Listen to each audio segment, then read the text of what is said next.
मेरा नाम बॉब ताकुसी है। दरअसल मैं रॉबर्ट ताकुसी हूँ। हर कोई मुझे बॉब बुलाता है, पर अगर आप मुझे रॉबर्ट कहें तो शायद मुझे लगे कि आप किसी और की बात कर रहे हैं, इसलिए सब मुझे बॉब ही कहते हैं।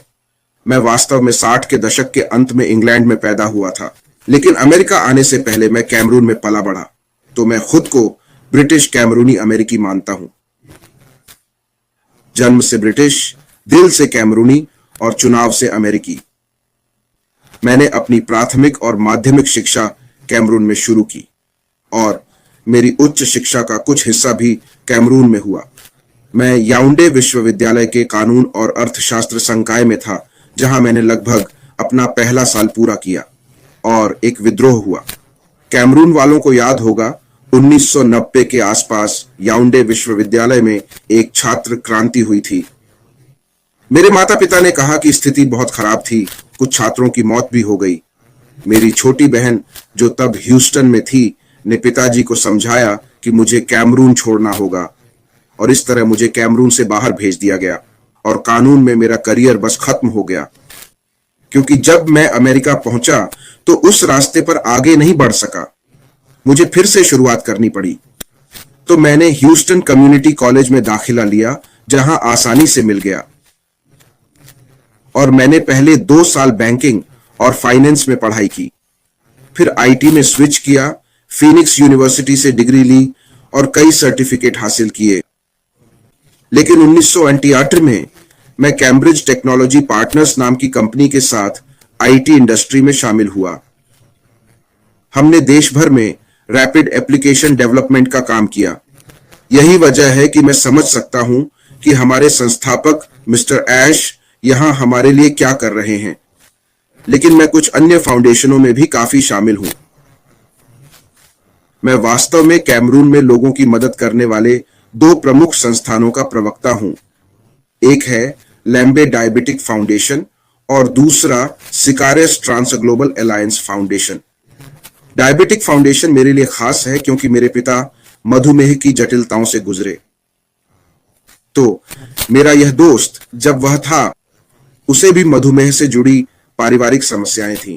जब वह यह संस्थान शुरू कर रहा था, उसने मुझसे संपर्क किया और हम दोनों कैमरून गए और हमने वहां अपना काम शुरू किया। हमारे पास करीब 5 शहरों में छोटे क्लिनिक हैं जहां लोग आते हैं और वे अपना ब्लड शुगर, सिर्फ अपने ब्लड शुगर को जानने के लिए, फिर वे आगे बढ़कर अपने लिए उचित उपचार चुन सकते हैं। तो हमारे पास शायद 5 शहरों में है, लेकिन अभी इस कैमरून में मौजूदा स्थिति के कारण हम बंद हैं। हम अब सिर्फ एक शहर में काम कर रहे हैं, जो बोया है। हम बस टेस्ट स्ट्रिप्स और सामान भेज रहे हैं ताकि लोग आकर अपना ब्लड शुगर चेक करा सकें। और सिकारेस ट्रांस ग्लोबल अलायंस के लिए ये एक महिला फाउंडेशन है। वे दुनिया भर में लड़कियों और बच्चों की मदद करते हैं, उन्हें सशक्त बनाते हैं, छात्रवृत्ति देते हैं वगैरह। तो मैं उनसे बात करता हूं। मैं अक्सर उनकी ओर से बोलता हूं जब उनके फंडरेजर और ऐसे कार्यक्रम होते हैं। मैं वो शख्स हूं जो माइक पर होता है, लोगों से मदद मांगता है,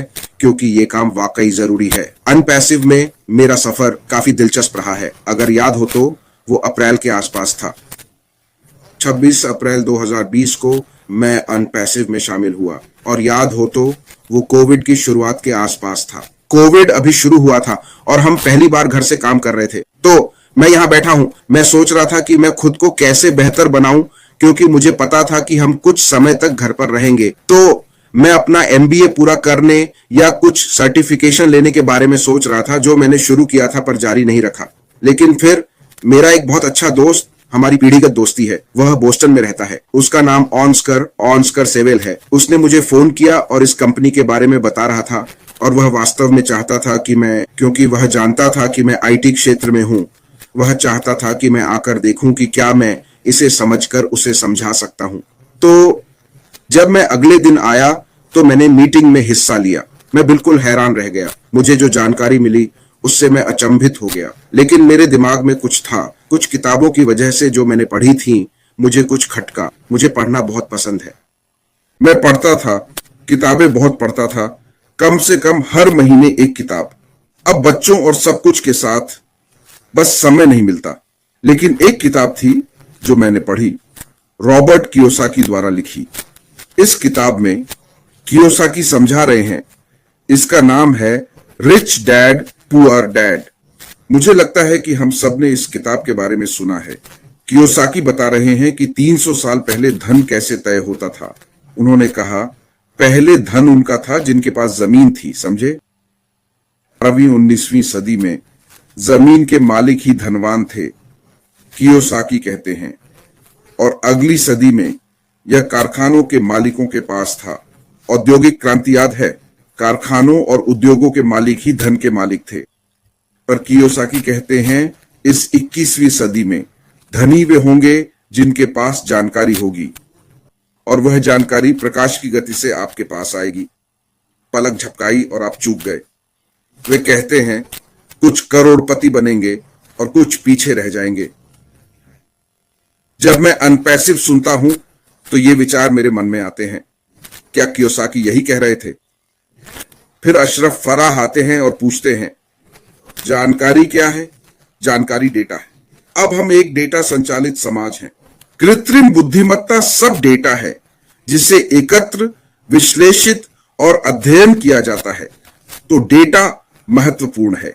डेटा ही पैसा है। अशरफ कहते हैं कि नई अर्थव्यवस्था में सदी की नई वस्तु डेटा है। अब मेरे दिमाग में सब कुछ समझ आ रहा है। मुझे लगता है यही वह जगह है जहां मुझे होना चाहिए। मेरे दोस्तों, जब मैंने पहली बार इस अवसर के बारे में सुना तब मुझे यह समझ आया। 3 बातों ने मुझे यकीन दिलाया कि यह व्यक्ति अपने काम को लेकर गंभीर है। वह व्यवसाय की बात कर रहा है। वह उन सवालों के जवाब देने की कोशिश कर रहा है जो लोगों को परेशान कर रहे हैं। वह कुछ सवालों के जवाब या समस्या का समाधान खोज रहा है। वह कुछ समस्याओं का समाधान बनने की कोशिश कर रहा था। पहली बात, मुझे पता चला कि हमें भर्ती करने की जरूरत नहीं है। मुझे बेचना, लोगों से बात करना, सामान बेचना नहीं आता। मुझे नहीं पता कि अपनी सफलता के लिए दूसरों पर कैसे निर्भर रहूं। अगर आप मुझे कुछ करने को कहेंगे तो मैं करूंगा। मैं पीछे झुकूंगा, पत्थर उठाऊंगा, कहीं से दांत निकालूंगा, मैं यह कर दूंगा। पर जब सफलता के लिए किसी और पर निर्भर रहना पड़े तो वो मैं नहीं। जब पता चला कि भर्ती नहीं करनी, सिस्टम ऐसा है जो आपके लिए काम करेगा, यही वो बात थी जिसने मुझे कहा, अरे मुझे यहीं जाना है। दूसरी बात, आपको बार बार भुगतान नहीं करना पड़ता। याद रखें, इस तरह के व्यवसाय में हर कोई मासिक भुगतान करता है, चाहे सफल हो या ना हो। आपका डेबिट या क्रेडिट कार्ड उनके पास फाइल में रहता है।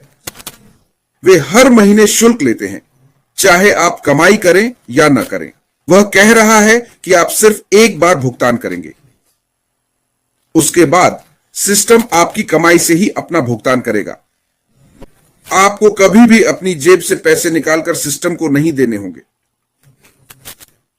यह मेरे लिए बहुत आकर्षक था। और तीसरी बात थी उत्पादों की। अक्सर ये कंपनियां क्या करती हैं?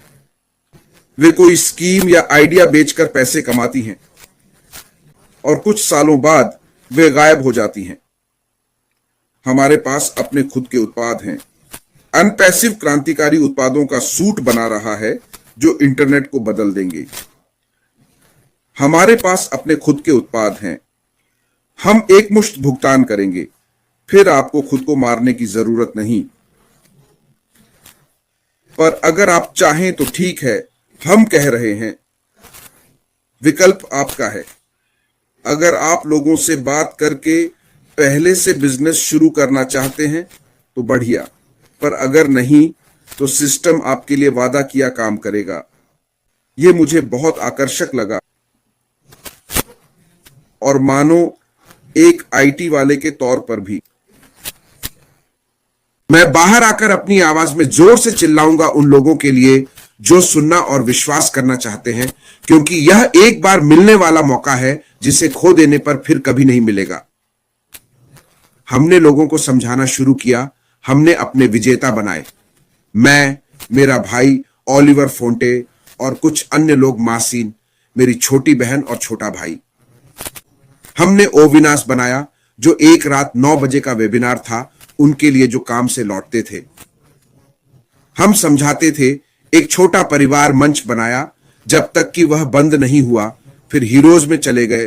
तब भाई माटी ने हमें हमारे छोटे कोने में खोजा और हमें अज्ञात से बाहर निकाला और हमें इस इतिहास का हिस्सा बनने का सौभाग्य मिला जो बन रहा है।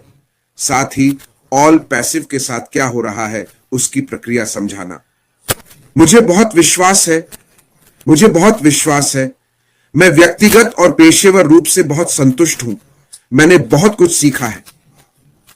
अशरफ फराह ने मुझे पढ़ाई की ओर लौटाया।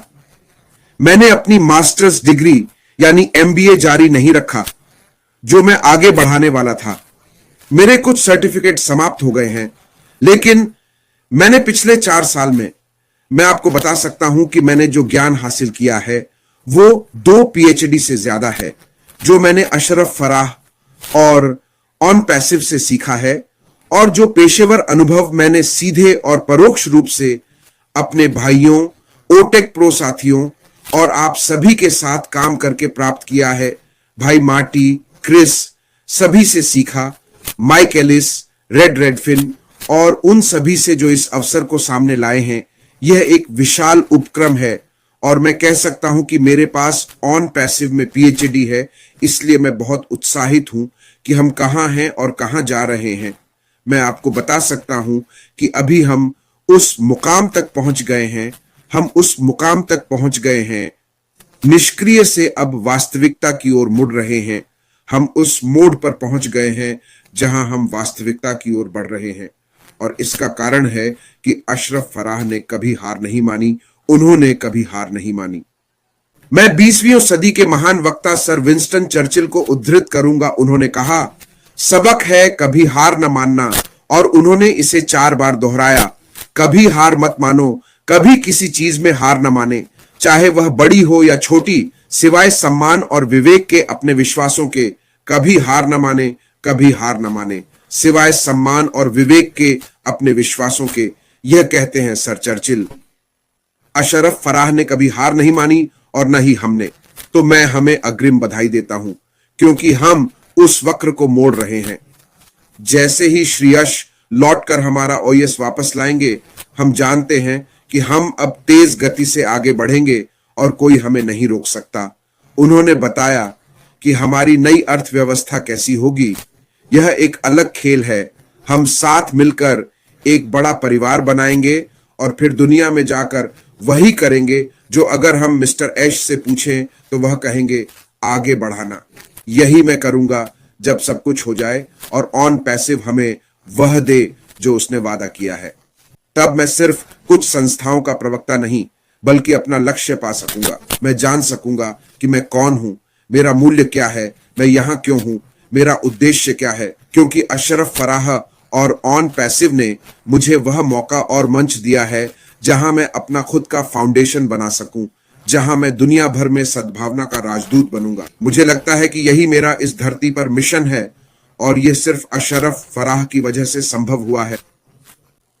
जब मैंने श्री ऐश से यह प्रस्ताव सुना, मैंने अन पैसिव क्या है देखे बिना ही साइन अप कर दिया, क्योंकि मुझे मिशन पर विश्वास था। मुझे पूरा यकीन था कि यह सच है। 3 बातें और भी थीं जो मेरे मन में चल रही थीं।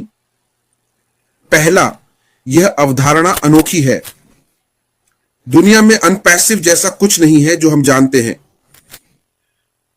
एक कंपनी आ रही है जो शुरू से एआई युक्त उत्पाद बना रही है। हां, कुछ बड़ी आईटी कंपनियां मौजूद हैं। पता है क्या, वे 20-25 साल पहले बनी थीं। एआई 50-60 के दशक से मौजूद है, हम मानते हैं, पर कोई कंपनी ऐश मुफारा की तरह एआई नहीं विकसित कर रही। यह एक तथ्य है। सब अब पैच लगाकर समय से तालमेल बिठाने की कोशिश कर रहे हैं, पर ऐश मुफारा कहते हैं, मैं आज कल की तकनीक बनाऊंगा। अपने शब्दों में, मैं कल की तकनीक आज बनाऊंगा, और वह 2018 में शुरू करता है। इनमें से ज्यादातर कंपनियां अब आ रही हैं। 2022-23 में आप देख रहे हैं कि कुछ कंपनियां आदेश दे रही हैं कि टीमें वापस जाकर शुरू से बनाना शुरू करें। ऐश मुफारा ने 6-7 साल पहले शुरुआत की थी। तो यह अवधारणा अनोखी है। यह पहली बात है। दूसरी बात, तकनीकी रूप से यह संभव है, और मैं यह दृढ़ता से कहता हूं क्योंकि मैं इस क्षेत्र में हूं। मैंने अपना करियर कैम्ब्रिज टेक्नोलॉजी पार्टनर्स नाम की कंपनी से शुरू किया। वे बोस्टन, मैसाचुसेट्स में स्थित थे। मुझे लगता है नोवेल ने उन्हें खरीदा, फिर किसी और ने। हमने अमेरिका में तेज एप्लीकेशन डेवलपमेंट किया। तो मैं समझता हूं कि ये सिस्टम कैसे बनते और काम करते हैं। जो ऐश मुफारा कह रहा है कि वह बनाएगा, तकनीकी रूप से वह संभव है। क्या यह आसान है? नहीं, यह आसान नहीं है, और यही हम देख रहे हैं। यह आसान नहीं है। और जब मैंने इसे पहली बार सुना तो लगा कि इसमें लंबा वक्त लगेगा, और यही हम सब पर्दे के पीछे कह रहे थे। हम जानते थे कि इसमें समय लगेगा। हम अभी एआई के पूरे प्रभाव को नहीं समझते हैं।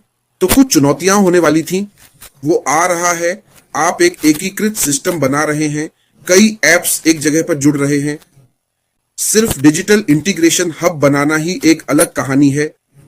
और फिर ये सब एप्स, सिंगल साइन ऑन, ये एक बड़ा काम है जो श्री ऐश, मेरे और इंडस्ट्री के दोस्तों के हिसाब से समय से आगे हैं। अगर देखें कि हम कहां हैं, हम कभी भी कुछ होने की बात कर रहे हैं। हम कह रहे हैं, हम पुष्टि कर रहे हैं कि ऐश मुफारा वाकई समय से आगे हैं। सारी परिस्थितियों और समस्याओं को देखते हुए वो समय से आगे हैं। तो दूसरी बात, ये तकनीकी रूप से संभव है। ऐश जो कह रहे हैं, नंबर 1, यह अनोखा है।